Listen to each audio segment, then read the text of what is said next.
আপনি কি মনে করছেন আপনার মেয়েকে কেউ মেরে ফেলেছে বা হত্যা করেছে? মাইরেই তো ফেলাইছে,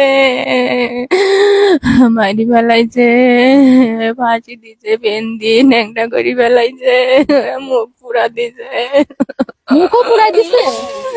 অ্যাসিড দিছে, মুখে শরীরেও অ্যাসিড? অ্যাসিড দিছে। ও আচ্ছা।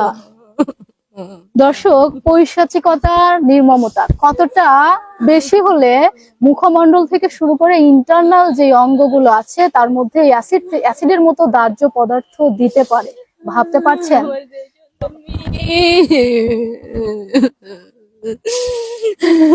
মুখটা একবারে পুরা দিছে, সিনাই যাচ্ছে লাই ক্ষত গো। বিক্ষত মুখটাই এখন শেষবারের মতো দেখতে হবে গর্ভধারিণী মাকে। বাবাই, আমার মেয়ে, দুইটি মেয়ে বিয়ে দিতে আমার একটা টাকাও লাগবে লাই গো।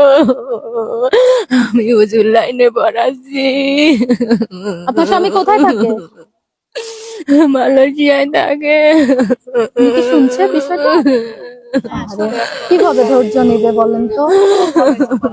সে তো একা রইছে, মানে পৃথিবীটাই তো তার অন্ধকার হয়ে যাচ্ছে। 7 বছরের জুই এখন শুধুমাত্র স্মৃতি। যে আহাজারি, যে ক্ষত গর্ভধারিণী মায়ের বুকে তৈরি হয়েছে, পৃথিবীর সমস্ত কিছুর বিনিময়ে হয়তো বা এই ক্ষত কোনোভাবেই পরিত্রাণ করা সম্ভব নয়। দর্শক দেখেন, সন্তানকে শেষবারের মতো দেখার জন্য প্রহর গুনছে গর্ভধারিণী মা। কে জানতো মাত্র 7 বছর বয়সেই তার